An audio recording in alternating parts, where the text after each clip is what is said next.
Well, good morning. It's Tuesday, August the 6th, 2024.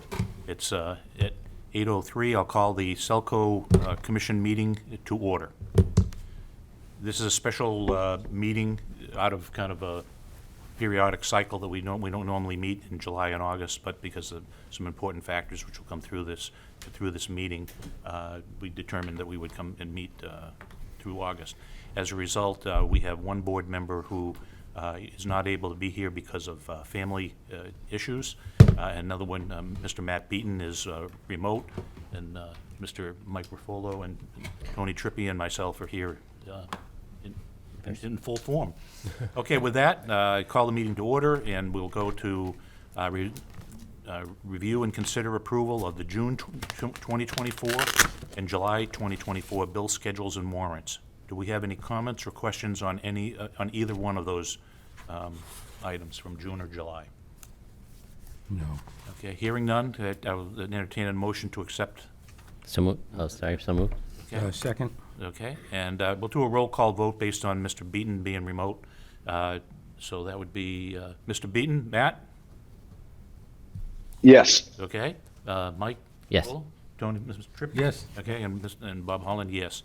So those are approved. We'll go to the next article, which is review and approve the meeting minutes of June 25th, 2024. Do we have any comments or questions on the meeting minutes of that meeting? Hearing none, do I have a motion to accept the minutes as submitted? So moved. Second. Okay, roll call vote. Mr. Beaton? Yes. Okay, Mr. Ruffolo? Yes. Mr. Tribby? Yes. And Bob Holland, yes. Did you Okay. have 2 minutes? Because I only got... We'll move to the electric cost of service study with Baker Tilly Associates. And with that, I will turn that over to Chris. You can. All right, thank you very much. So the first order of business here is we have our consultants, Baker Tilly, that have joined remotely to present our cost of service study findings for electric rates. And so you'll see we have Russ and Amanda, I believe, on Google.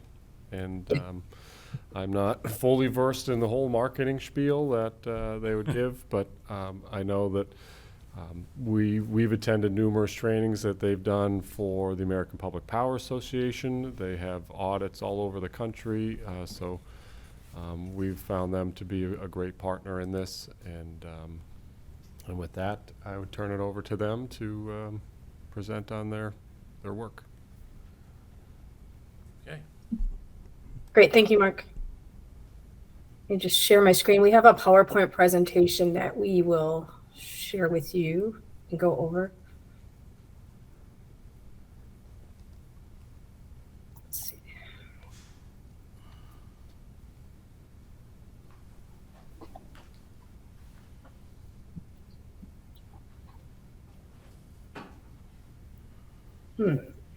It's not sharing.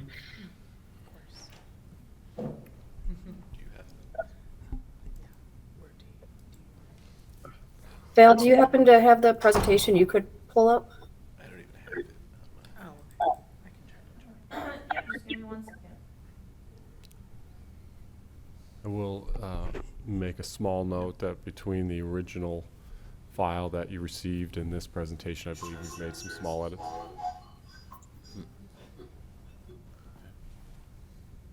Okay.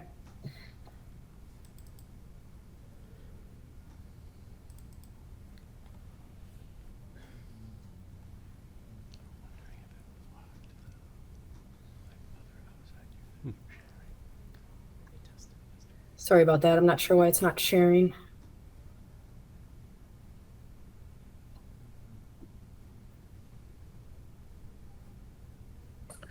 We can blame. Why don't I give it a shot, Amanda? Okay. Yeah. Oh. Oh, I saw her face. That's good. That's encouraging.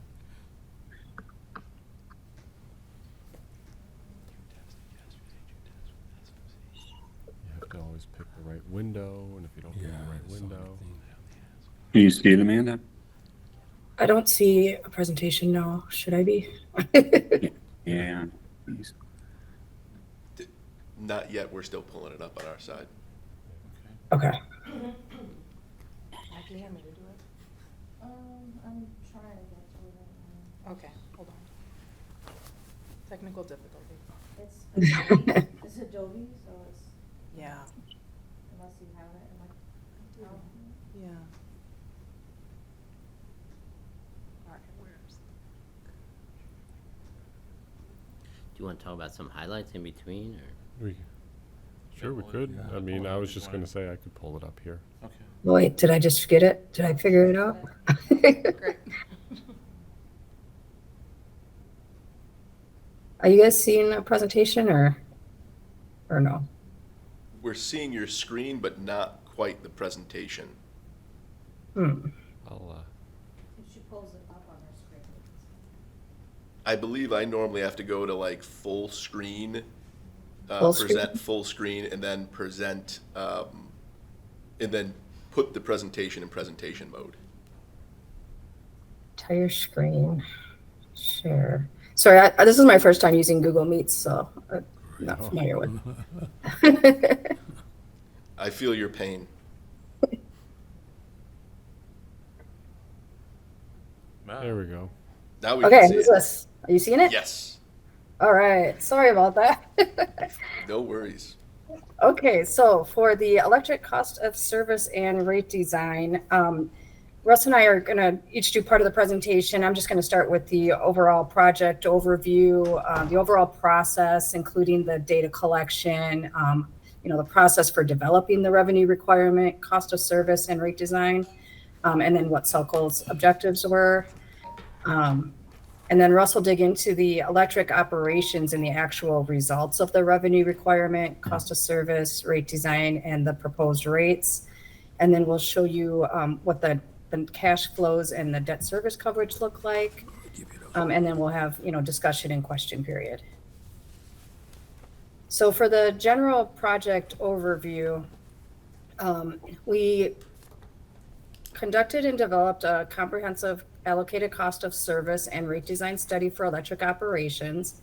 We wanted to review the existing rate structures and recommend rates that reflect the cost of providing the service to your customers, and then develop tailored rate models that can be used internally by SELCO going forward. So for the first step is data collection, and this is based on management's assumptions. So that would include, their O&M budgets, the capital cost expectations or projections, debt assumptions, and what they expect customer growth to be looking like in the next year or two. And the quality and quantity of data that we received was excellent and very useful in preparing the studies. So we just want to say that we greatly appreciate the assistance of the entire SELCO team for this project.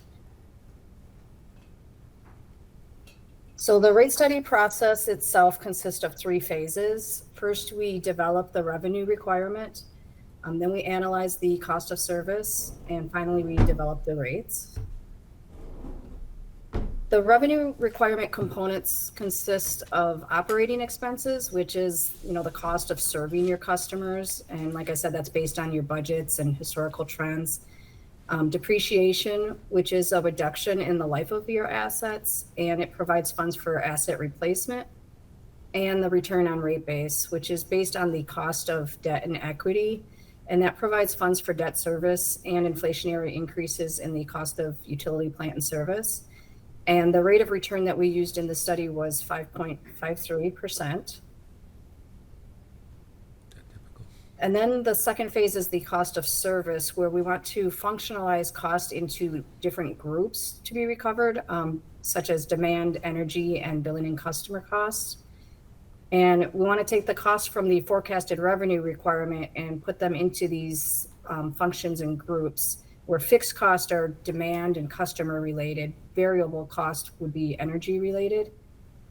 And then you want to allocate those costs and those groups to the customer classes. And you want to, directly assign cost where possible. And if there's costs that you can't directly assign to a specific customer class, then you want to allocate the remainder using industry standard methods. And then the third step is the rate design, where you want to determine the overall rate increase by looking at the difference between the customer revenues and the revenue requirement. And then you want to develop the rate objectives for the utility and revenue targets for each customer class. And based on those customer target or revenue targets, you want to develop the customer rates. And overall rate design objectives include wanting to make sure you meet the financial needs of the utility for reliable service. You want to have smooth and steady rate increases. And we want to make sure you recover the cost of service overall and try to move customer classes closer to their cost of service over a period of time and continue to do extended analysis going forward. And in order to have a successful implementation of new rate structures, board and management support is key in this. You want to make sure you have public presentations at board meetings. You should have information campaigns such as posting on a website, include any rate design or rate changes in the customer bills as an insert or on the bill. Post on social media, have signage in pay stations, local media. And once rate structures are implemented, ongoing information should continue to be brought out. So now I'll turn it over to Russ. So let's keep that on the screen, Amanda, if you don't mind advancing the slides. Yeah, sure. And maybe there's a bar that says hide about 3/4 of the way down. Maybe just hide that. I think it's going to cover up some of the numbers. Oh yeah, good call. Okay. So this is how the numbers were applied in the case of SELCO. First off, the recommendations from the report and study that we did. And that shows that a rate increase of 9% overall is needed to cover the cost of service. And as we'll see in the upcoming slides, that 9% isn't really spread evenly amongst the customer classes because you determine the cost of service based on the demand and energy load that each customer class places on the system. And so we take the data from the billing system and we apply that, and then we allocate the cost based on that. And we'll show you how that works in a general sense in a few slides. So the second recommendation we have is of that 9%, we recommend moving customer classes closer to their cost of service. So some are close now, but others are quite a bit of ways. And what that means is that some classes subsidize other customer classes by paying higher rates than they really should. And some of that was addressed in the rate design part of the project. So next slide, please. And a new introduction is street lighting rates. Well, right now, street lighting costs are shared through an allocation process, but a common best practice is to charge a fixed and an energy charge for street lighting, fixed charge based on the fixtures, and energy charge based on the cost of energy. And that is a new rate that wasn't introduced. And then our final recommendation is to develop a rate plan that increases rates by about 1% per year in order to keep up with inflation and expenses. And as you know, inflation is running well ahead of that right now. And especially electric inflation is running ahead of the general rate of inflation. So having a plan that just at least raises rates by a set amount each year will help you avoid larger rate increases in the future. Okay. So Amanda discussed the revenue requirement. So the revenue requirement is the amount of money that is needed to run the utility for 1 year in the future. So in this schedule, there are 2 lines you want to look at. Well, actually 1 line you want to look at.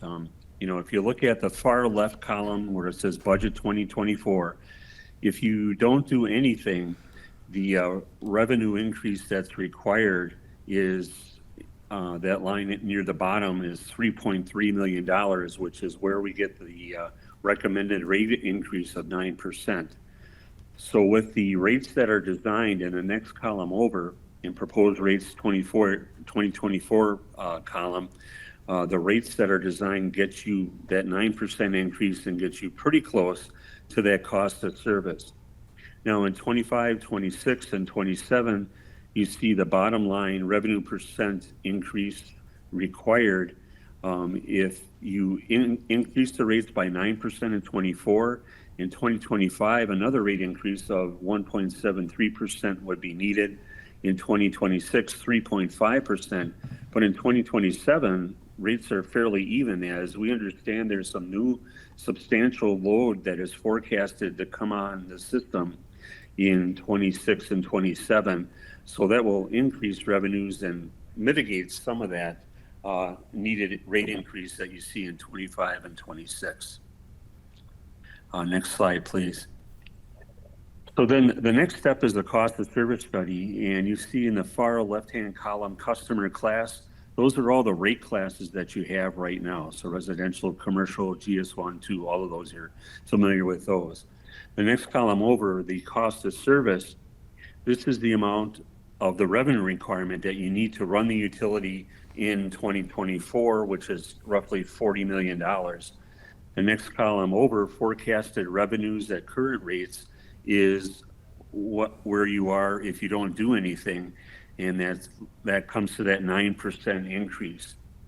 And if you look at the far right-hand column, indicated rate increase or decrease, you see that when you look at the cost of service based on what it costs you to serve the customer class based on their demand and energy, that the residential rates are really right about where they need to be. 1% increase is indicated for them.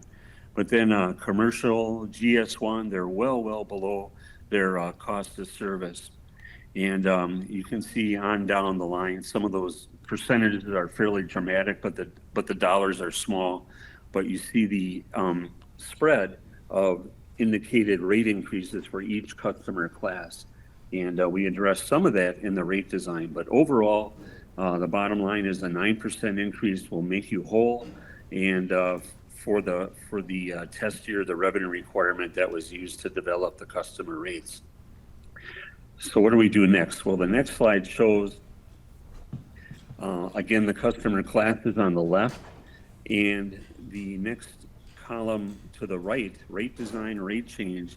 What that shows is what we call revenue targets. In other words, we target a revenue for each customer class that will lead to that overall 9% increase in rates. And the residential rate class, even though it was indicated that they needed a rate increase of maybe 1%, here we're forecasting a 5% or having a target of 5% because your residential rate class is so large that you need to have some input from that class to meet that 9% increase. But you'll also notice for commercial and GS1, we're recommending a rate increase of 25% for each customer class there. And again, they're smaller, so the dollars are not as large, but it does bring those classes closer to their cost of service. And you see the distribution of the revenue target on down the stack of numbers there as we go. And you'll see later on in some rate comparables that even with the increases that are recommended for commercial and GS1, the rates are still very attractive compared to your peer utilities in other towns in the area and so on. So the next few slides show the rates. Here you see residential, commercial, GS1, a lot of numbers to look at. Let's look at the next slide. The one thing on this slide here, down at the bottom, residential net metered, the distribution, transmission, and generation charges equal the same as the residential customers, but that distribution standby charge was increased by $1 per customer per month. And, that's the majority of the increase in that class. Next slide, please. And you see the other numbers here as well. But the street lighting rate at the bottom of that page 21 there, again, we're proposing a rate of $2 per street light, and then energy charges based on the measured energy for the street lighting rate class. Again, a new introduction there. What we see in a lot of utilities as a best practice is that the street lighting rates look like the protective lighting rates, in other words, by the type of fixture and so on. But since this is a first step, this is a nice introductory method that is used to get, if it's new, it kind of gets the town used to being charged by the fixture and so on. And then eventually you can expand to capture more of the actual cost of the different types of fixtures that you have, because the differences can be fairly substantial depending on the type of the fixture. Next slide, please. Okay, then the asset test of the rates that you want to look at is the net cash flow. So let's look at the bottom line of slide 22 here. In the far left column of numbers, the 2024 budget, the net cash flow, if you don't do anything, is a negative $4.2 million for the year. And even with the proposed rates, cash is still short by $967,000, the next column over. And you see in 25 and 26 and 27, well, actually in 25 and 26, there's negative cash flow each year. There's substantial construction going on, although there are debt proceeds to cover 20 million of that. But by 27, the utilities swing to a net positive cash flow. And big reason for that is that new load that'll be coming on. And you want to look at the trend to make sure it's going in a good direction, which it is here. And that'll be smoothing out, although there'll be a couple of lean years when it comes to cash flow, even based on that 9% rate increase. Next slide, please. And the other thing you want to manage to is debt coverage. So debt coverage says for every dollar of principal and interest that we pay in our debt, we need to have earnings over and above that. It's in your bond resolutions that say you will do that. And there's also some best practice benchmarks that you would want to shoot for. Well, the bottom line debt service target is kind of a best practice. That means there's $1.70 available of cash available for every dollar of debt service. That other 70 cents is used for operations and capital improvements and things like that. But first, your job one is to make sure that debt service is covered. Now, the line above that, debt coverage, that's the actual debt coverage of SELCO. And in the 2024 budget year, you see there's 88 cents. So you're not generating enough cash to pay your debt. And with the proposed rates, it jumps up to $3.01, moving to the right on each columns, then $1.55, $1.59, and up to $2.12. So the trend is good in the right direction. And again, negative cash flow, but it does get better over the period. Next slide, please. Now, a rate comparison of this first slide is a residential customer or 750 kilowatt hours per month.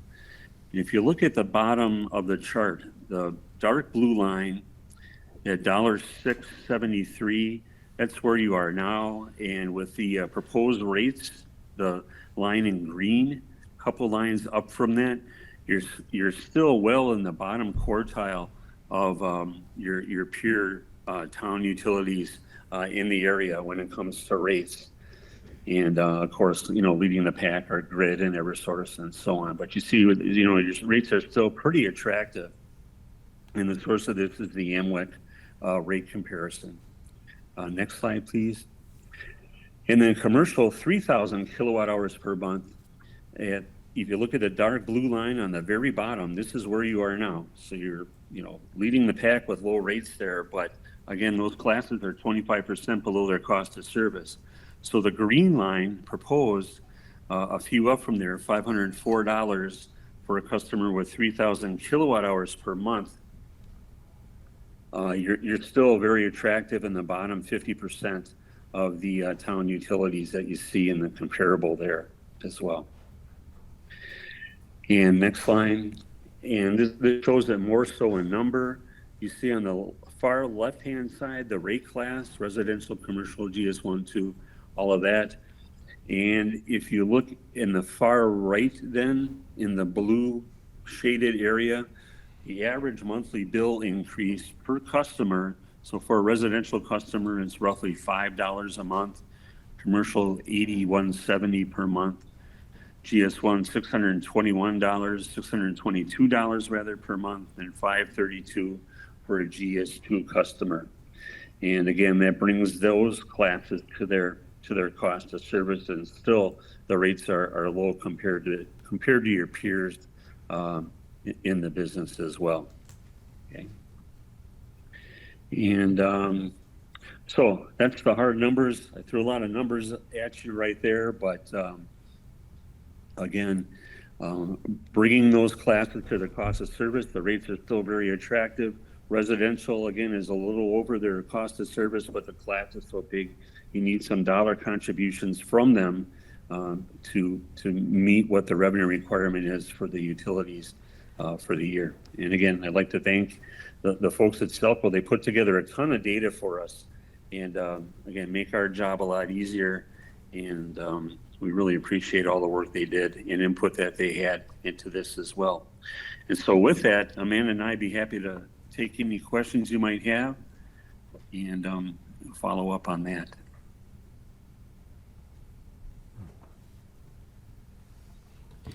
Any questions, Tony? When was the last time this cost of service was done? You know? 2022? I believe it was 2022? Yeah. 2019, but then 2019. recommendations were implemented in 2022.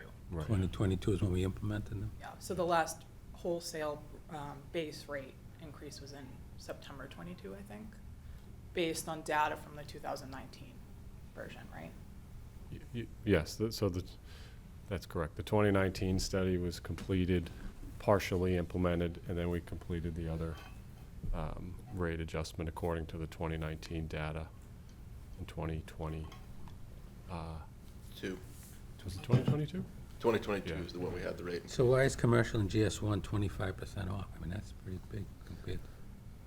We didn't raise it enough at that time, is that it? Right, the cost of service of to providing them the power is, they're getting a really good deal, as you can see by Yeah, right. by the chart. They were the cheapest in the state, and need to be paying their fair share.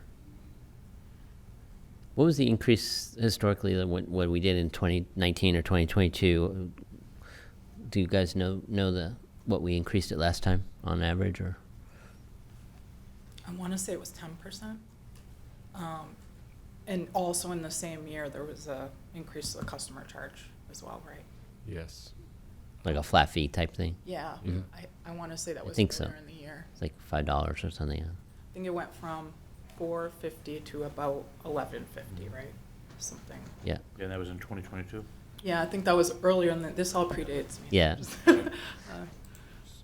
Right, but since then, we haven't, the last 2 years, we haven't done a rate increase. Matter of fact, we've adjusted GTA to lower the overall rate. And that really is just a Band-Aid that was getting us through small chunks of time, Right. right? 6 months at a time. And that's what we're seeing here. So, if I may. No, go ahead. I think it's always noteworthy as a reminder for perhaps anyone viewing this, is there are two components to the rate design, and in the recent couple of years, it's been particularly tricky because the end user sees a rate increase. And there's two components. It's power supply, which we manage through our portfolio as best we can, and that's what the GTA covers with respect to the variability in power supply costs. But by law, none of that can be used for our operations. And so over the last 2 years of record inflation and supply chain issues, there's the other half, which has remained untouched in the last few years, which is the distribution component. And so that's where this combines the long-term power supply cost increases that are here to stay, along with our adjustments to the inflationary pressures we've all seen in our own daily lives with respect to home goods and fuel costs and groceries and all of that. That's now roped into this. And so that's where you'll see the tracking of general economic inflation with respect to the recommendations here, two are largely aligned. The streetlight charge that's coming into effect now, it's like $2 a light. How does that roll into, like, the residential rate, in each of the commercial rates, GS1, 2? I mean, is there a portion that now on the bill will appear to be streetlights? Yes. So We that's have a, to that's a residential charge, the streetlights? So there's two different, there's a, currently, all of the lighting is under private lighting, and we bill customers who have street lighting under that tariff, and we bill the town under an informal tariff, if you will. There actually is no, that's one of the things we're trying to change with this, is we'd like a formal rate to bill the town off. So there's two different approaches in who we, and how we bill each class. So there is a street light charge built in under the protective lighting tariff currently, but no separate street light tariff. So what's the difference between protective lighting and street lighting? Is that like someone has a private road or something, or what are these? Anything external, any area lighting, so, Floodlights would be, yeah. would be, It could also be in people's backyard. Or yeah. But But it's that- personal property Personal property, one, it's yeah. not like Parks and Recs down at Dean Park. Right.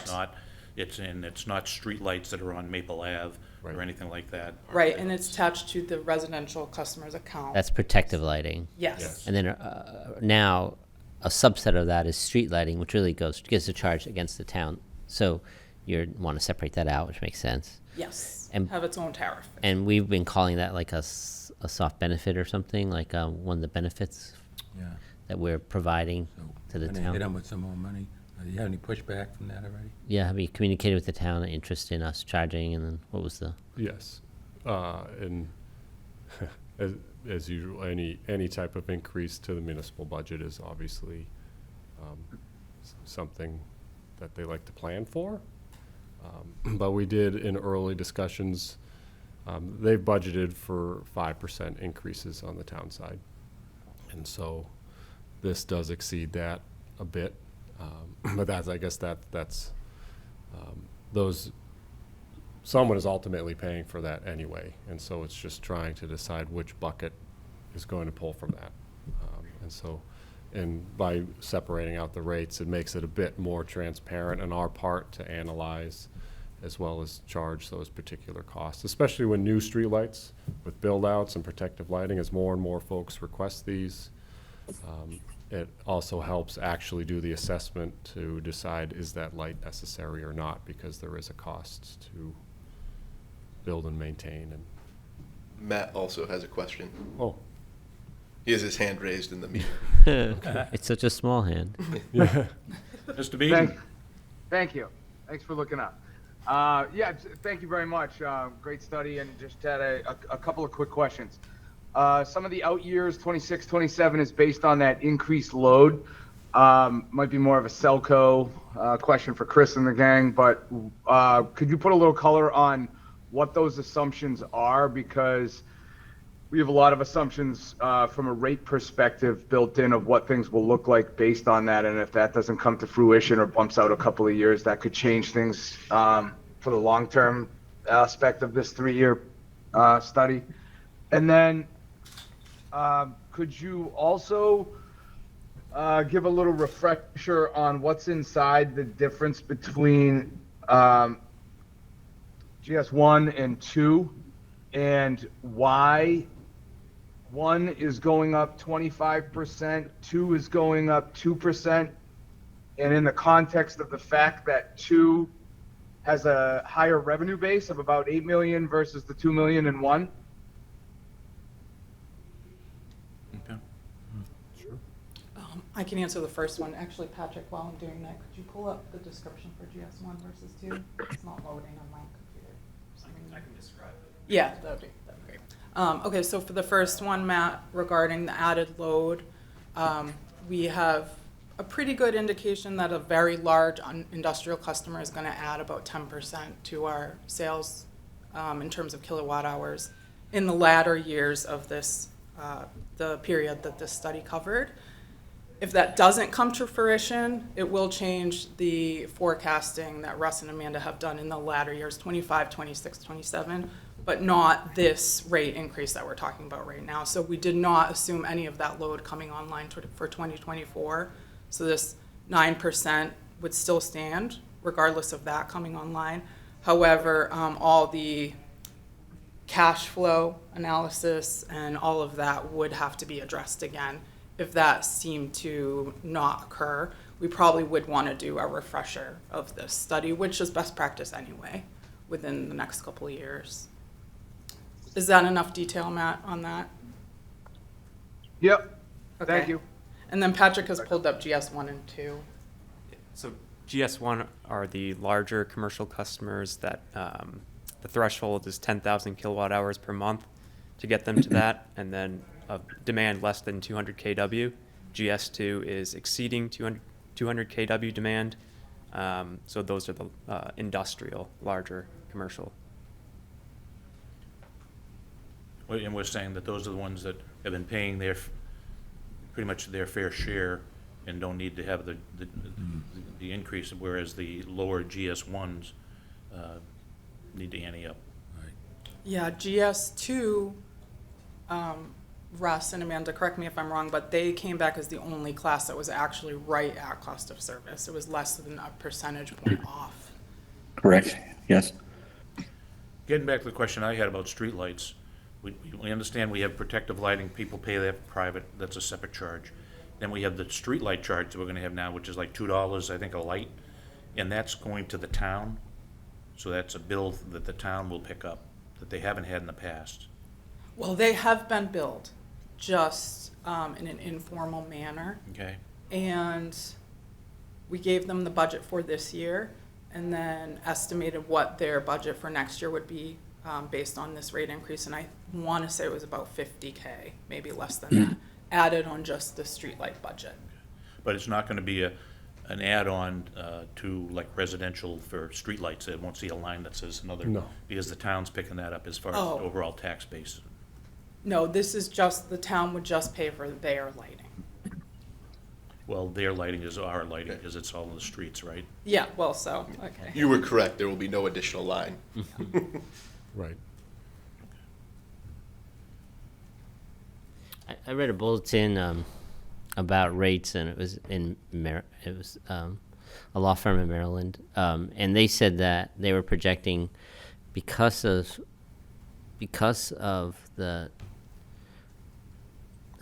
elimination of power, of certain types of power, and the failure to quickly replace with other types of power within some gap period of the next few years, there's actually be a 50% increase in rates in that region.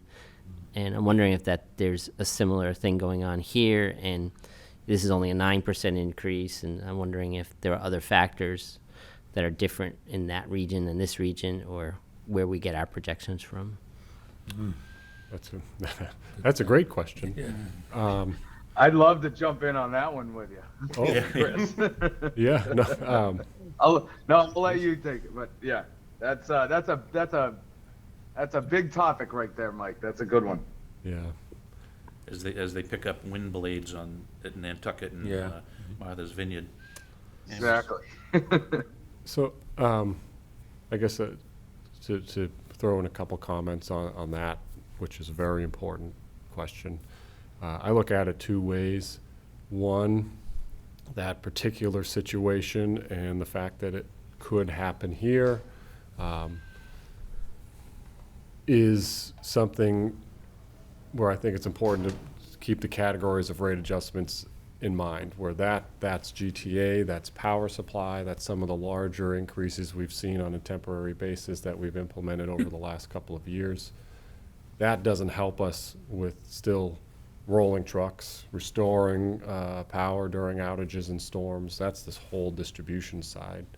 And so that's the juggling act between volatile energy prices that could be unpredictable and have substantial rate increases at the same time as the economy adjusting, transformer shortages, just general inflation, which is this other bucket. And so sometimes combined, a big increase can take on a smaller increase with it, but you have these two market forces going on at the same time, which put upward rate pressure in general. So by far the most volatile is what you described, which is what we reserve the GTA for.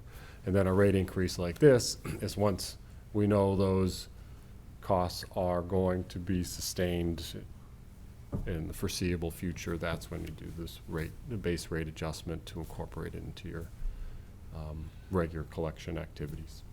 And so that's where another point that I think is noteworthy is there's a couple of schools of thought with rate adjustments, which is, you know, do one every few years. I personally believe that data shows it's more supportive of the customer base if you have a smaller increase more regularly. You want something the customer can budget around. If somebody tells you an extra $5 a month or $50 a month, $50 a month is rate shock. $5 a month, oh, that I can afford that. That's what you want to go with. So that's what we've thrown in here as a projected 1 to 2% increase each successive year, obviously depending on what, that can change depending on what happens with power supply. So to me, that 1 to 2% is the ongoing operational costs that we see with materials and markets and labor adjustments. And so that to me, you know, almost like it's almost a counterintuitive example, but take folks that still have natural gas heating. I mean, the vast majority of people sign up for budget billing. So you use it in the winter, but you sign up for payments every month through the summer because you can budget for it. It doesn't hit your household budget as all of a sudden in the winter you're trying to come up with the money and pay for groceries. So this is a similar type of approach where we do a more frequent, smaller increase as opposed to going years without an adjustment. I kind of got sidetracked. I don't know. That's all No, that's really helpful. I was in separating out the two types of charges. So it could be that we agree to this charge, but yet we don't know what the energy cost will be, and there'll be yet another charge, and it could compound, you know, be a double, have the effect of a double charge. And it helpful. doesn't seem like that long ago when we talk about 2022 that both of these charges were addressed, the customer charge and the volumetric. But think about what's happened since then. Mm-hmm. COVID and inflation and wars and everything. So the study that you all conducted in 2019 and then the rates that were implemented in 2022, that was all based on data from previous to the last couple of years. Yeah, So right. that's why this rate increase is a little extreme right now, but hopefully if we implement this and nothing like that happens again, we should be good and closer to this 1% plan, hopefully. And just one thing to note, we're now in that time of the season where we just got our first, hey, vendor, your services are being increased 2% next year. So as our costs go up, you know, from our vendors and other things, and some of these are people that haven't raised their prices on us in 2-3 years, that's where we have to keep that stuff in line. Oh, if I may add So one could I- more. Oh, Go ahead, Mr. Beeden. Sorry, can I just add a follow-on? Thank you so much. So relative to the assumptions made in the study, along the lines of Mike's question, and the volatility on the generation line item, that, you know, as Chris mentioned, we handle with GTA and things of that nature on a more frequent basis. The assumptions made in the generation line item, which is essentially a pass-through, right, to the customer to pay. And what we're trying to accomplish here is keeping the lights on for SELCO, right? Being able to pay for the cost of the service to keep everybody's lights on. What were the assumptions made in the generation aspect? And it sounds like, Becky, you were just touching on that a little bit, but relative to I guess the costs for SELCO to keep the lights on. Could you dive into a little bit more detail on the generation piece of the assumptions that were made in the study? So we used refreshed portfolio data from MWIC from, they update that view for us regularly. We used the most current data we could when we started this study with Russ and Amanda. And then we also updated it again right before we published these results. So they have very current data, as far as we know, for the rest of 24, and then also all the way out to 27. And Matt, you're talking about generation, but the most noteworthy line charge that's going to increase over this study period is actually transmission. We knew in between starting this study and publishing the results that rate is going to increase by 20%. So we put that right into the forecasted rates. I think that starts to hit us next year and the year after. So luckily we got that news before we published these results. Yeah. Yeah. Are FCM charges built into the transmission Yes. line item? Oh, not transmission, generation. So those are in there. So we have, 3-year look ahead. So that's built in as well. Okay, thank you. I was a little concerned about the short term, the cash flow issue on the short term versus the long term projection, because we all know we really can't guess what's going to happen in 3 years, and so we're not as good as 3 years as we are as 1 year. But those numbers seem bigger than I would have expected. And are we traditionally not break even? And are we able to absorb from a cash flow perspective, or whatever that chart was, that negative number for the 2-3 years? And how do we absorb that? Is it through debt, or is it through some other way? No, so we have the cash flow to absorb that. Some of it is years of underspending on capital from during COVID. Like, instead of having the full capital budget that we wanted to spend, there was a slight underspend. So if you look over time, our operational cash flow has actually increased more, and this would just be bringing it down to where it's more traditionally been. I had just did a quick analysis toward the end of the year. If we were to implement these rates based on some of the underages of expenses that were budgeted and some of the overages on revenue collected, we'd probably break out about $500,000 under this year, which is very good compared to the forecast we were looking at for about $4 million. But a lot of this would be dependent on our capital spend over the next couple of years. Mm-hmm. So if it got worrisome, we could pull back. I was going to, Okay, go ahead.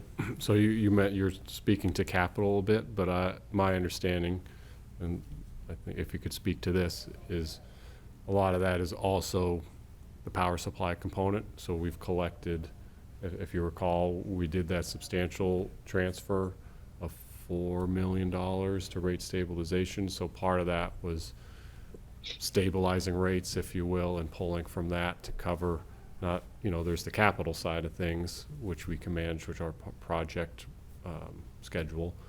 But then there's the other component with the power supply side, which we do have a healthy reserve there to allow for these rates to take effect, and then we can smooth that transition with our rate stabilization reserve. And capital funds can come from the depreciation fund. So it would lower our total cash position, but it wouldn't necessarily affect operating cash. Almost like what comes to mind for me anyway is like the fiber project. We had the savings through the rates to anticipate the capital project for fiber, and that cash flow looks negative, obviously, because we're spending, but ultimately the rates are designed for a steady state And we did, collection. regarding power supply, I did do an updated GT analysis, which I haven't provided you because of this exercise, but it's indicating that even with this 9% rate increase taking hold in September, we are going to be short on power supply by the end of the year, probably to the tune of $1 million. So we'll see how that pans out. But like Chris said, we could pull that from that hefty transfer that we put into rate stab. So if we do the 9%, we're not going to come back to you and say, let's raise the GTA as well. And that was part of our plan when we presented putting that money into the rate stabilization. Do our two presenters have any other comments about what they found or any insight? No, other than, again, regular, I just want to reiterate a point that was made, that, regular rate increases are a little more palatable to your customer base. We've seen that be successful rather than, large intermittent increases as well. As Jim said, budgeting for that, using adjustment clauses to address some of the rate issues and things like that. Were successful approaches that we have as seen as well. I do want to say that Mr. Beaton has raised his hand again and looks to have a question as well. Okay, That Matt. one was a misfire. My apologies. Okay. Oh, way to Don't wanna pass leave it you off. hanging if you had a question of us, so. Okay. Yeah, thank you. I had one more question Okay, yeah. related to on the commercial side.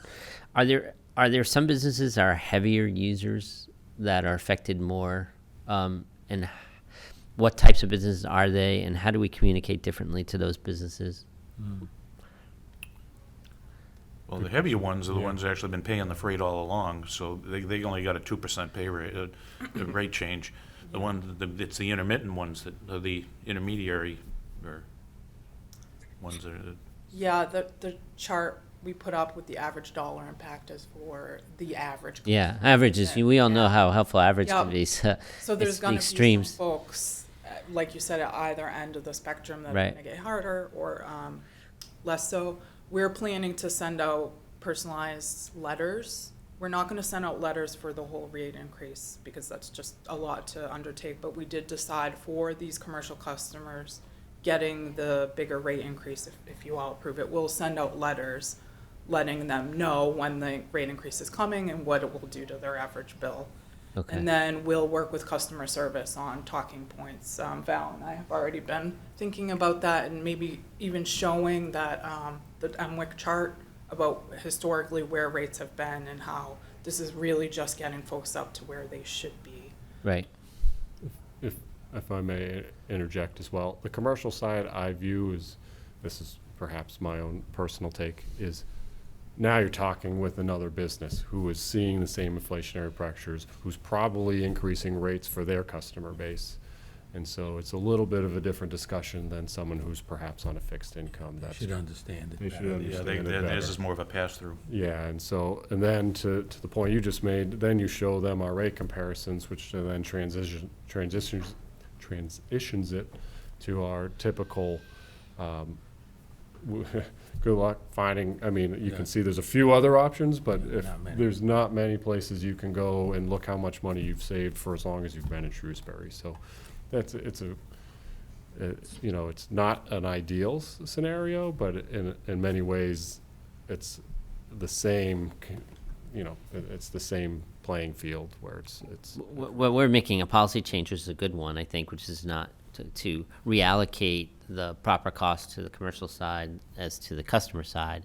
I did remember seeing that on the commercial side we were dead last and kind of questioned it. I think at that time, say, how does that work? But I realize now it's because the residential was supplementing. Subsidizing. And it's the subsidized. So, right. So when you have residential so much large, when you have a town that is so small on the commercial side, it's easier, or you could actually get tripped up into undercharging your commercial customers because it's so much easier to pass a small cost on to a residential. But is the proper thing to do. It's just that I worry about on small businesses, maybe restaurants. I don't know what the high electric users are, so restaurants and stuff that we do want in town as another thing that's important to folks in town is to have restaurants and to have choices and to have things to do and to have local businesses and to have owners local who have businesses local. And so all those things are also values in town that you don't want to, Good point. necessarily think that one is so separate from the other. Now, this, similar to the Chris's comment, is just more opinion, but one thing I found is a lot of businesses will not make their decisions based on like power costs for where they go. And I say this partly after watching one of our town meetings where there, is a big company about to come in, bordering on our town and another town, and the reduced tax rate did not really persuade them to put more in Shrewsbury than the other town. So if you're not considering that as a big business, as a huge win, the little bit of reduction in electricity isn't going to be the deal breaker for a town or not. And for a lot of this stuff, it is going to be the bigger businesses. Well, for the homeowner, is Worcester provided by National Grid or Eversource for electric? For electric, National Grid. National Grid. So on the chart that you're proposing, and even with the $5 increase to the increase, we go to $112 a month for somebody. If you just drive across the bridge, they're going to pay They're paying $275 for the same electricity. I mean, it's 2.5 times what we're getting. So the homeowners in town here, I'm not saying they got a pretty good deal. And Plus- we try to maintain that. That's when our real goal is to provide, best power, reliable power for the least. Plus, they're paying energy efficiency costs as well that I learned last month when mine hit $50 for the month. Wow. I was like, what are these? And that just goes into their mass save fund. It's, Yeah, it's an amazing comparison. Come to Shrewsbury. Yeah. Houses are really cheap here. yeah, exactly. Less so than where I live. And I'll just add one other, I can't help myself, but on that same theme, so you're getting rates that are less than half. And I try, my recent analogy is like the private chef, and you're getting a full workforce dedicated to this community. So you're getting a private chef at what it would be less than half it costs you to go to a restaurant. Like it's a whole, whole different world to consider. It's fascinating. Okay, with all of the questions and the answers that we received, I think this leads us to the next agenda item. If there's no other further questions for Baker Tilly folks, that we go and discuss, to review and consider approval of the electric rate increases based on this study. We have any other problems with that, with moving on? No, just what would be the effective date, or how, did you say They'll September get into 1? that. They'll get into that on Oh, the okay. next on this. Great, well, thanks, folks. Thank you. Thank you. Thank you. Thank you. Appreciate it. Before we take a vote, can I just ask a quick question?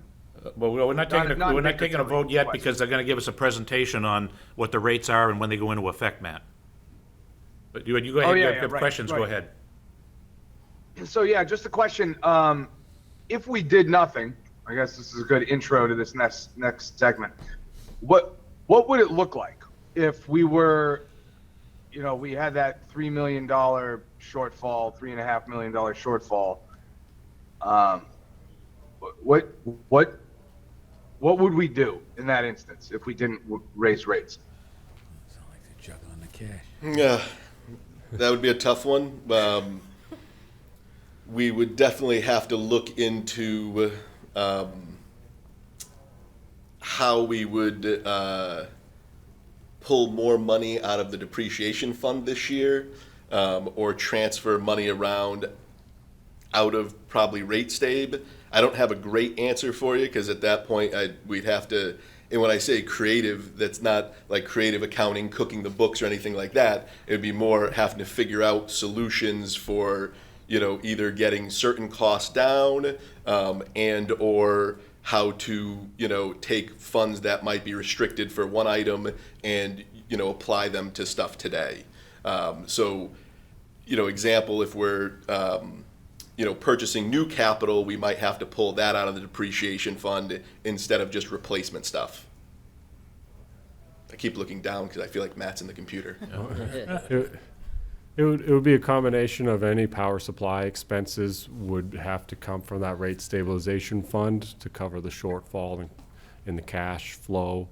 And then any operational expenses, we'd have to assure capital projects underway would come from our depreciation reserve, further lowering our cash position in those accounts. And then in terms of regular expenses, storm restorations, outage restorations, tree trimming, system maintenance, all of that that's then the last resort cuts to those activities to lower expenses on that, because there's no expense account reserve necessarily.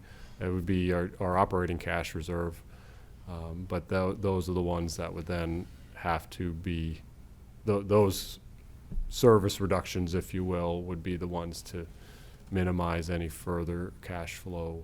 Yeah, because you'd have to, what, Issues. it includes the cuts, and we have to cut AMI, or installation, also high voltage wire improvements that we've been doing. They would have to be Right. either cut, or they'd have to cut out of reserve. Now, also, doesn't all that, the monies that we would be delving into, doesn't that also play into what was most recently announced, that the town had a AAA bond rating? Part of that is based on the fact of the SELCO reserves that we do have, and that it'd be adversely affecting in future years the bond rating for the town if we were to use that money up rather than raising rates. Thanks a lot. And that's one of our big focuses, is to make sure that, and I believe what they consider is what is called unrestricted cash is at a level that could maintain 3 to 6 months.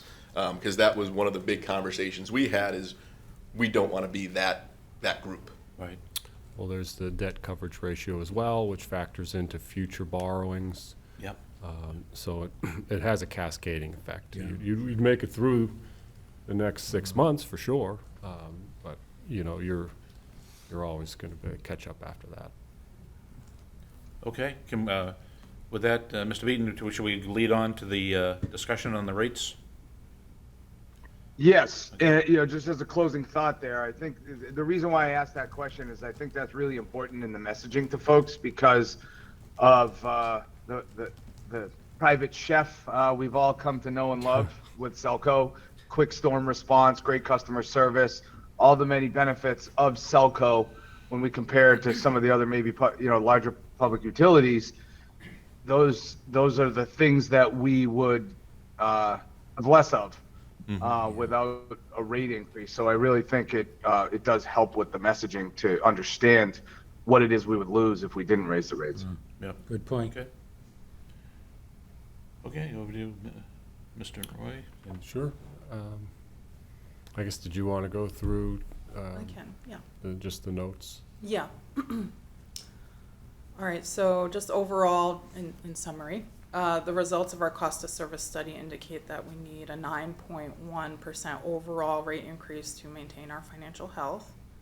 We do feel like this is an urgent situation, so we are asking to implement the new rates on September 1 of this year. We are proposing to achieve that 9.1% via individual percentage increases to each rate class, which I think I'll just read through just to get them on record. Is there a way we can show that enclosure? Oh, Yeah, we share could. screen.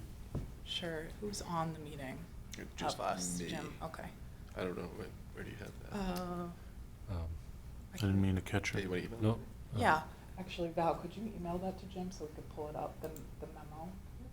Is that enough time to get September 1st, in the middle of August now, So, notification wise? so I was going to comment on that, if I may. Yeah. Yes, go ahead. Billing is, So that particular question was subject to much internal discussion as well.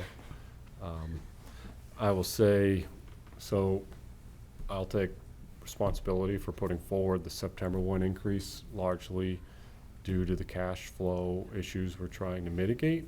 The reason I think, to your point about notifications and everything, which typically having a month to do that is perhaps best practice. This would give us 3 or so weeks, and I think it's an ideal time to try and leverage a shortened window, only because it's a shoulder month, so people aren't going to be using a lot of heat or air conditioning. The residential rate increase is, again, in the analysis, it doesn't show month to month, but it's also on the smaller side, so you're talking the larger impacts to commercial accounts.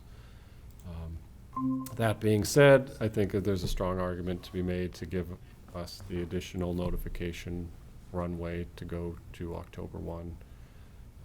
And I don't think it's a terribly detrimental impact to cash flow. It was just more of my thinking that to leverage the shoulder season and the fact that your biggest customer base of residential is not going to see a huge impact, we could leverage that additional cash flow for the month. Well, the bills that people would receive in September will be based on the old rate. Actually, the bills that they receive in October and would be due the end of October would be the ones that we're setting up Good for point. 1 September, Great point. right? Yes. And so the shoulder month that you're talking about is really September. We're not telling August as being the month. But, Right. okay, so you really do get a month, more than a month lead as far as what the expense, what the $5 per average household that you're Yeah. gonna have to pay. Right. Regarding the billing, most of this is very easy for us to administrate on the backside, except for the streetlight charge. That is kind of a newfangled thing, so we would have to set that up and test it, make sure it goes correctly, but I do think a couple weeks is enough for that. All right, so I think, Jim, you've got those. So we've got the exact rate charges up on the screen here. And there's a table that lists the percentage increase. I was just gonna go through that. Is there a way to make that just a little bigger, or just to full screen it? This is full screened. Oh, It's because it didn't open it for some reason in Yeah, yeah. PDF.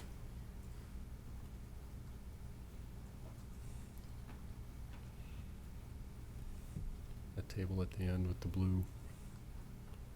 Actually, no, it's This one? That's a cost of service. Where's the recommended? There we go. Oh, there it is. Yes. So this would be, so you've seen the charges that we're proposing, and this is the higher level view of the percentage increase that each rate class would get. And I'll just read those through so that they're on record and you know what you're voting on. So we're proposing to increase the residential rate class by 5%, commercial by 25%, general service 1 by 25%, general service 2 by 2%, the municipal rate class by 10%, residential net metered 11%, and just a note there, that would be mostly in the standby charge, the distribution standby charge, which is almost like a demand charge for that group. Most of that 11% falls into there. And that's just the demand charges to cover people that on a net metered, that's somebody that has electric, solar panels or whatever. This is a backup for their electricity that they, when they're not generating, that they have to put a demand on us. That's why we charge them for that, right? Basically, they're connected to the system, even when they are not actively consuming or sending back power. Yes, they still have to pay to maintain the distribution side of things, just like every other customer. That's the philosophy behind that distribution standby charge. Mhm. So their energy charges would look just like the residential charges. It'd be that same 5%, same exact rates, just the standby charge would increase to by $1 a month. Commercial net metered is a 10% increase. Protective lighting is 30%.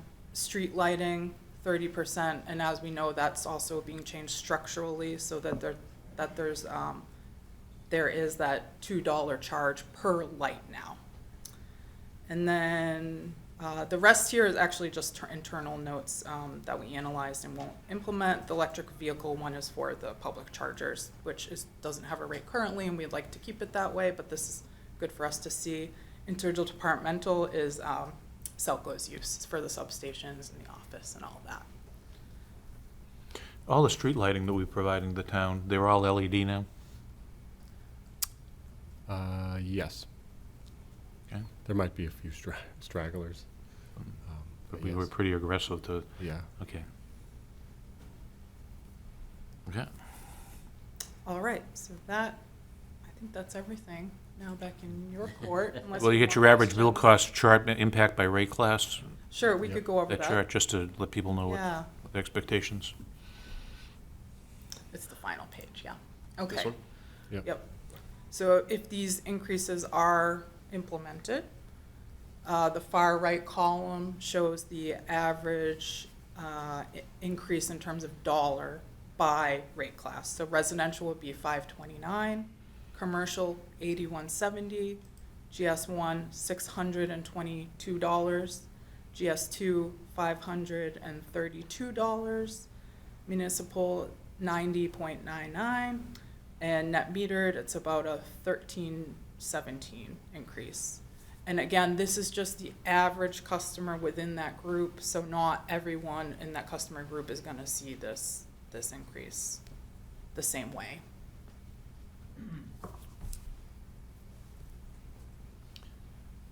Any more questions on the rates?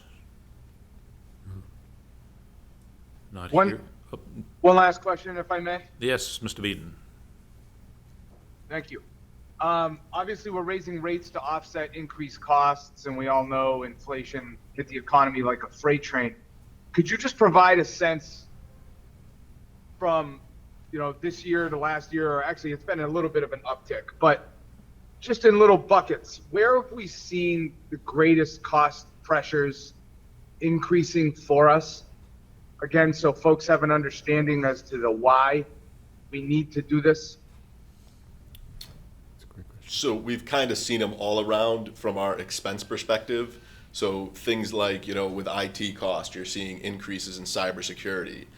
Things like our main systems and infrastructures, you're seeing small upticks in like the services we provide. So our new platform that basically does our financials, our billing, all that stuff. Since we've gone live, they haven't had a increase for our services. This will be the first year they're doing 2%. We're seeing an uptick in other things that we're procuring. So items like when we, replace our vehicles, we were getting, the Lightnings, and now the price that we had them fixed at, it's almost like getting them free compared to what you could get them today. We've seen an uptick in like the bucket trucks and those type of things, as well as like our inventory and supplies.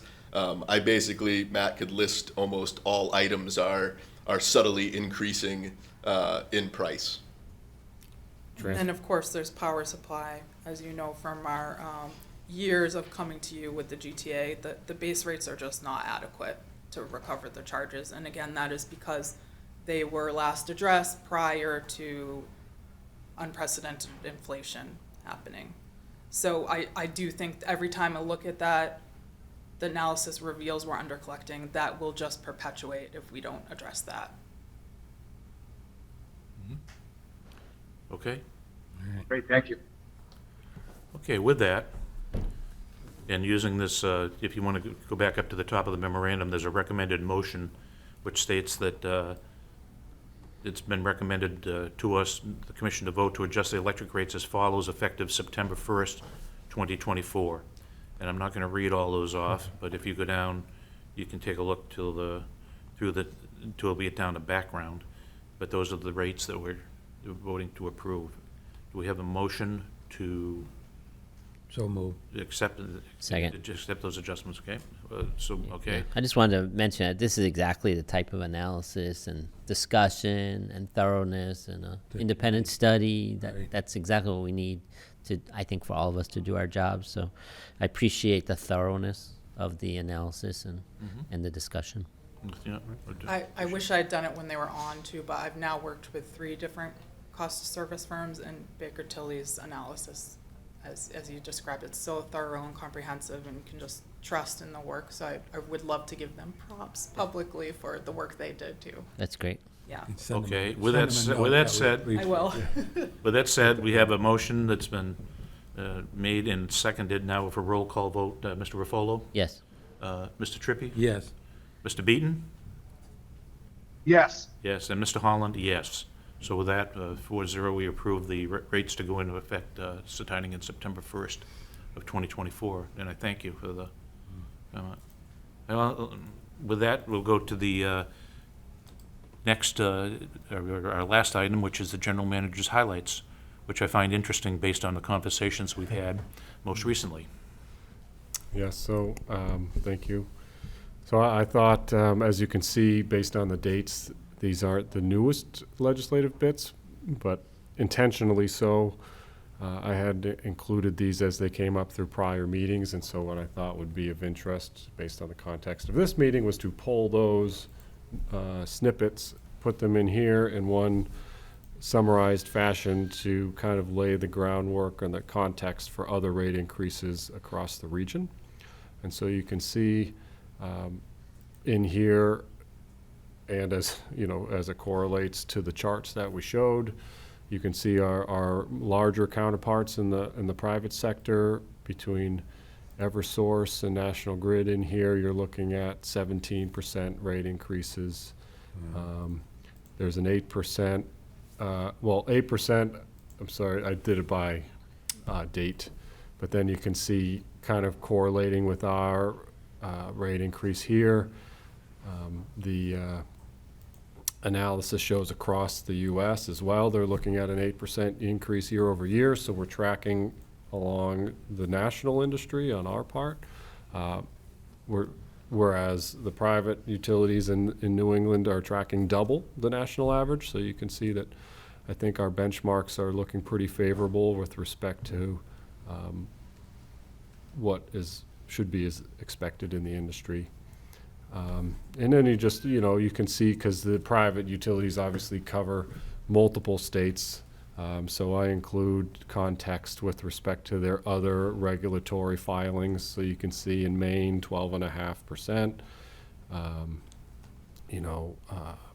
and then, with these other ones too, there are other cost drivers that, in case folks had questions, you can just, as a refresher, the natural gas prices impact electric generation costs. You have the Everett LNG terminal, which we all paid a ridiculous amount of money to support. So all of that has been captured into these rates. So kind of adding context to the question about why are these adjustments necessary and what's going into those. But I think, just further emphasis that we're tracking very favorably as a business model with respect to how utilities are delivered in other communities. So happy to answer any questions on those. And then more generally, just the update here with respect to some of our human resources activities. We, at long last, you can see, not to skip over some of these, we had some adjustments with respect to inventory and facilities with Sean and Tim. So those two are great individuals, so congratulations to them. And at long last, we hired an electrical engineer, Evan, who's been great. It's been about a month, so we're very excited about that. Again, as the industry, including SELCO, continue to see retirements, we were able to hire 2 apprentice line workers who've been working out really great, so to keep that pipeline going with a highly skilled and trained workforce. And those folks are all participating in that NEPA 4-year after-hours training online. They're in the apprentice line school. So that's been really nice. So we had a good month or so of hiring, so that's good news. And then just going on to some of these other items, not to skip over too much, the communications, we've been at several events, and then I will skip over some of these because we did talk about it with the electric side. I did see something that's not on here that, I guess, do most of our trucks carry the little yellow hats for the kids, the safety hats and stuff? Because a couple actually commented on the social network about, their kids came out to see what was going on, and the kids walked away, looking like they should have been riding the lift trucks. So Yes. pretty good. They do. Love that. Even my favorite post of the month was the crew working on Frybeck. Again, a smaller road, not a lot of room, but they're helping one resident carry their groceries in, and then the grandkids come out and they're giving them hats. I mean, it's just That's like, nice. that's what we're about. And so, that was my favorite post of the month. But Good. integrated, the integrated resources, Charter public hearing. Oh, yeah, the charter, thank you. That was in that category. I just get to it. Yes, we had the charter public hearing, Didn't show up? and which solicited further public input. Charter did not show up to the hearing. And so it was a nice opportunity just to get further commentary, and then ultimately, a day or two later, Charter withdrew their application. So, I'd like to thank the community in general for the comments that came into the board, select board, favorable towards SELCO. We do have to live up to our reputation, though, now that they've said all these great things. Now they're going to expect that we Right. really deliver, and I think that we'll make sure that that happens. and then with the SELCO Stream transition briefing that was in here, I was going to speak to SELCO Stream a bit when we get to this cable and broadband section. So kind of skipping down to that. If you recall from the memo we sent out early last week, this is our transition plan. We started, as the memo indicated, on August 1st with the transition off of the legacy cable boxes and to our streaming platform. And so here, with the date of this meeting, we've had several days to see how that has gone. We started with with disconnecting the premium channels last week on the 1st. I believe that didn't, unless, please correct any updated information, but I don't believe received any calls through the weekend on that one, which is good news. And then yesterday, we started disconnecting the high definition channels. I forget the exact numbers, 213 through 260 something. I'd have to go back to the memo. But there's a number of channels in there, and so all in all, I'll have to say, I feel like the team has done a great job. It's been successful. We've had some phone calls that have trickled in, but otherwise, as you can see there, we continue installations, and the migration is proceeding according to the schedule in the memo. And we started notifying people 18 months ago that we were going to do this. So this was not something that happened, in a week or two, whatever. So 18 months, we did training with the community, we did open houses, we did meetings at the library, we had all sorts of informal things on the actual channels ourselves that we have. I think we made a pretty good effort of at least letting the customers know what their expectations were, so, okay. So that, Quick thing, just a quick update. Robin provided updated numbers if you guys want to Yep. have them. We have about 3,814 customers on SELCO Stream, so that's almost 4,000. As of today, we have about 576 customers that have not switched yet to SELCO Stream. We have about 255 customers already scheduled within the next couple of weeks.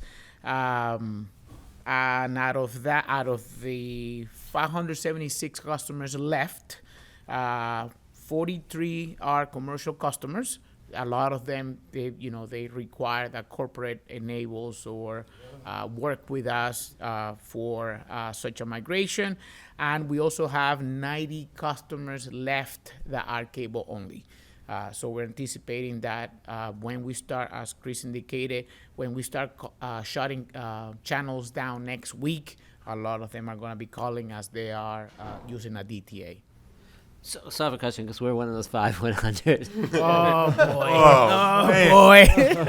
But I keep telling my wife that we already go through the app and that we don't have to make this switch, because I thought that was some of the input at our demonstration. But on July 31st, my wife was having problems Okay. coming on. Yes. And she only uses my full name, Michael, and I'm in trouble. And all of a sudden, it all seemed to be blank. And she's Michael, and then it worked. So every day, I'm waiting for the other shoe to drop. Is the other shoe gonna drop, and we have to switch, or is there another way into regular TV? Just so I know. Yeah, no, so we can set you up with the username and password, so you can install the app. I believe you probably had a demo app. That's probably what you probably had. But yeah, we're shutting channels down. Like we shut like 60 channels yesterday. We did another 60 today, and we're gonna continue shutting channels down for the next. Michael may become a very common word in your office. Yeah, right. Yeah, I think we better call Selco Better soon. check with the help desk on the way out. Right. Service desk. and I can help you with that. And for Mike. anybody in your situation, do realize there are self-installs. If you call up and there's, a 2 or 3 week wait right now, just because there's so many people trying to do it, if you feel, We're as though actually you can capable. Yeah, self-install. thank you, Jim. The next available slot that we have is for the 16th. So that's Yeah. 10 days out. And by Oh, then, all man. channels are gone. Yeah. Another thing, though, Joel, while you're up, I did notice that in the past, probably a week or two ago, I was starting to get the blue circle of death more often on the on the stream. But amazingly enough, it's crystal clear these days. And is there a reason? Yes, thank you for reminding me of that. With the increase on customers, we had to add extra capacity to the servers, and Bob was one of the customers reporting it. So after troubleshooting, we figured out that the servers needed more network capacity. So we increased that last week, and seems to be doing better. Okay. That is if you have stream. Ooh, my God. And just one thing while we're still on the topic, we just want to give a special thanks to our customer service group, our help desk group, our cable techs, and everybody else behind the scenes, because it definitely has been a stressful time for them with the different transitions to new systems, and then on top of that, moving to stream, going to fiber, and those type of things, and they've been doing a great job handling it. Well, I think on a real positive note was, as an example, at Southgate. I mean, not only did we go in and convert everybody because they didn't, most of them didn't have internet for that matter. But not only that, but you also trained the staff, and most importantly, the maintenance personnel, to how the system worked and how they could help the folks. So that a lot of we didn't have to roll trucks all the time to help people. That they actually were trained and not brought up to board. So companies like that worked out very well, I think, to helping the seniors. Yeah. Yep. Anything else? And then, I guess, just as a follow-up, unfortunately not as, exciting and necessarily positive, I'll categorize as neutral. We did want to follow up on the internet outage question that you had from the last meeting. We did go in, our generator has diagnostic recording hardware in there, so we connected to that, and Joel's team pulled a full profile of exactly what happened. The self-tests, as you can see in the notes here, all the self-tests show, even as recently as a few days prior to that, the unit had run normally. So this truly was probably the most inopportune failure of the generator battery. However, so that being said, it really just points to having that additional backup, and so something that we've talked about for a while, which the team is working on concurrently with Stream. It'll ramp up as the Stream transition concludes, is really the need for redundant systems. We do this on the electric side all the time, right? We have two transformers. All of our critical equipment has two transformers, two circuit breakers, automatic failover schemes.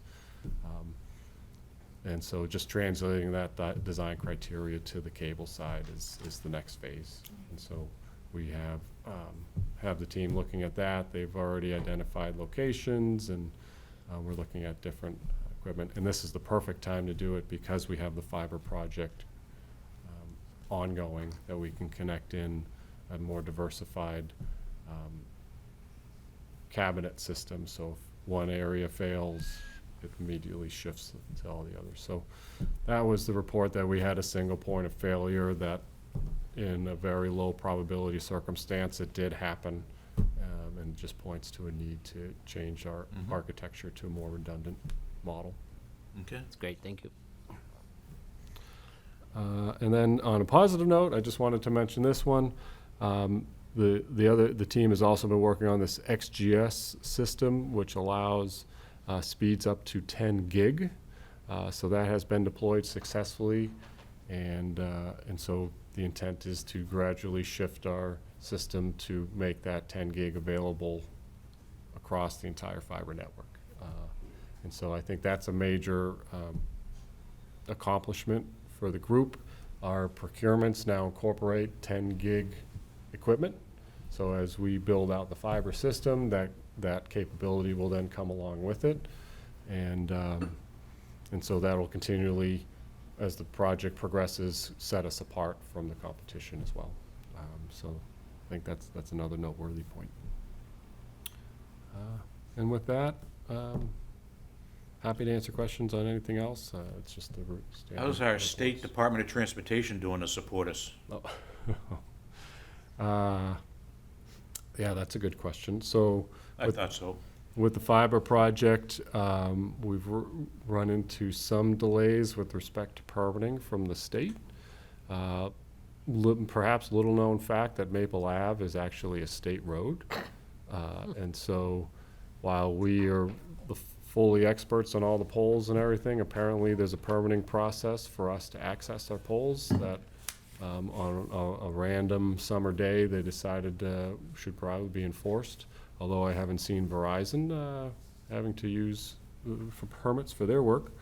But that's one of the things. So we've done everything we're supposed to do. We've filed the permit fee, we've filed the permits requests with the state, and we've been met with several months of review delays in that respect. So we're doing our best to navigate those and keep the project moving in certain areas. Fortunately, there's only 3 current locations that require those permits.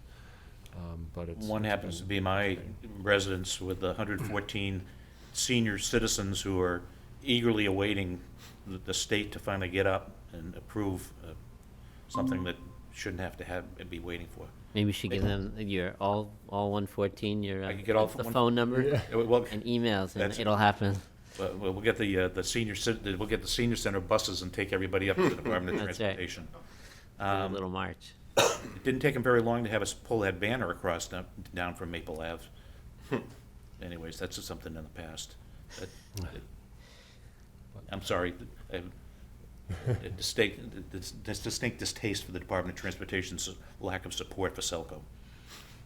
it's we have all the crews, the details, so we're ready to go when we get the green light.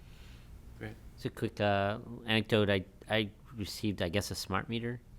Okay. A month ago. Nice Okay. guy comes out, makes Yep. it. The first bill I received was only for $20. Oh. And I looked at the smart meter and it didn't seem to be working or turned on. Okay. I did report that right away. Interesting. And the next bill I got was maybe $500, so like double. Okay. There wasn't a whole lot of communication. The communication to saying, "Hey, I got a $20 bill. It can't be." That was very pleasant and worked well. Okay. Yes, I could absorb a $500 bill, but it was a little shocking. Yeah. And I mean, expected, I guess, because I didn't pay the first that month.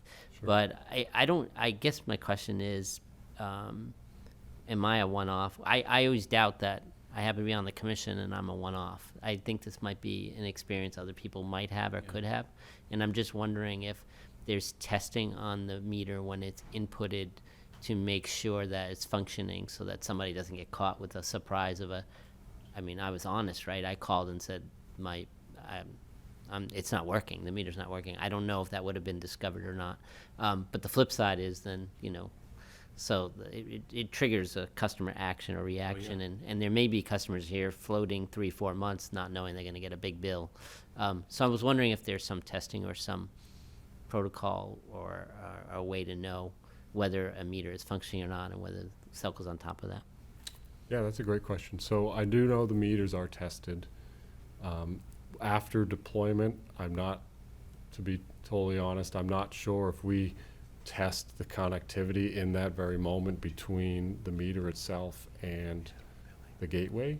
So I suspect what you're highlighting is we don't necessarily confirm that linkage has been made, because the meter collects the data, it stores the data, as you can see. So to your point, when it does link up with the gateway at the street, or if it has to make multiple hops, for instance, if we, I'm not totally familiar with the makeup of your neighborhood, But what can happen too is if you don't deploy the meters, like they rely on each other to hop back to the main gateway.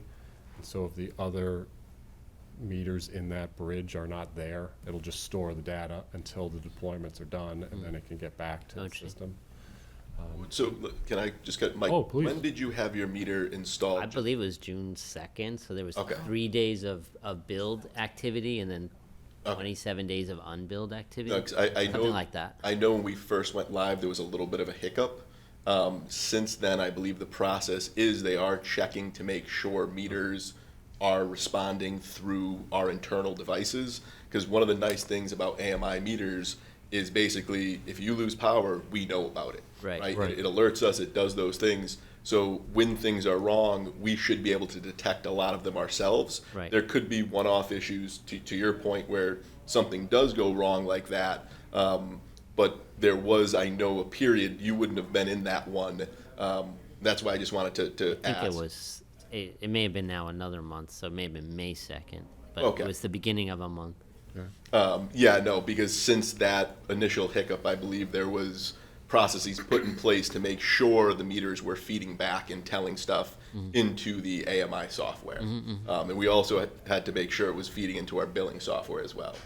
We can actually see down to an individual meter count what meters are reporting and You have that percentage. now. Yeah, and that's checked on a daily basis. Okay. So we can follow up and see. Hopefully you're an anomaly, but I know why you're raising it. Yeah, I'm just raising it because, I mean, Yeah, like I let's see said, what for the me issue personally, was. no big deal. But if Yeah. this is a problem that we don't know about, then Right. it can be a Yeah, big deal. and I just wanted to give you the context so you Yeah. could understand what is happening through that implementation for us checking. Right. And the nice thing, in case you didn't know, if you are signed up to Smart Hub, now that you have an AMI meter, you can go on Smart Hub and actually see your usage. Do you think your bill overall went up? Is that? No, No, I got the sense I just average got bill a is second bill because when I looked at the bar graph, it looked like it was double. Okay. It was 2 months worth rather than one. Yeah. It's just that was split between two cycles. So you Right. had a low bill and then a high bill. Right. Okay. Right. But yeah, to your point, it would never go more than a month, so you'd have a month spike. Yeah.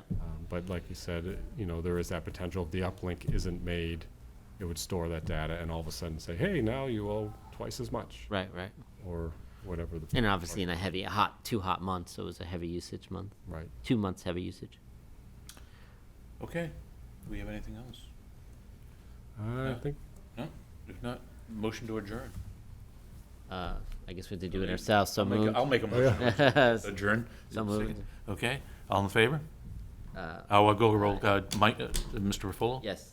Okay, Mr. Beaton? We lose Matt. He's So still we on lost- mute. Okay, oh, So we lost our corner. yeah, We have to stay in. he's on, but adjourn he's forever. on mute. Yeah, right. Yeah. It's just Okay, and I- never- Or we can't actually leave. adjourned is. And I better. concur that we To stay in session. adjourn the meeting at 9:40. Must be true. yeah. So you technically don't have to start the next one? Yeah, we're just in session. Thank you. Thank you.